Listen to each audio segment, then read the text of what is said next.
এক সাহাবী বলল, নবী আমার ছেলে মিষ্টি খায়, বেশি মিষ্টি খায়, এত মিষ্টি কিনে দেওয়ার টাকা আমার নাই, আপনি ছেলের নসিহত করেন।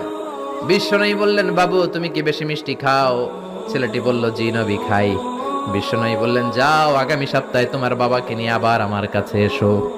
বিশ্বনবী পরের সপ্তাহে ছেলেরে বললেন, ও ছেলে মিষ্টি বেশি খেও না, এত বেশি মিষ্টি খাওয়ার টাকা দেওয়ার টাকা তোমার বাবার নাই, কম কম খাবা, তাহলে তোমার বাবার উপর ihsan হবে। ছেলের বাবা বলল, নবী এই কথা তো গত সপ্তাহে বলতে পারতেন। বিশ্বনবী বললেন, কেমন করে বলি, কারণ আমি নবী তো মিষ্টি পছন্দ করি।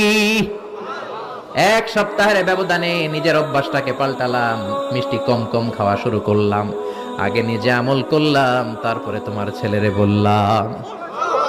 সুবহানাল্লাহ। বাড়িতে যে কি রহমতের নবী, কি বরকতের নবী, নিজে কিছু আমল না করে অন্যরে বলতেনই না। সুবহানাল্লাহ।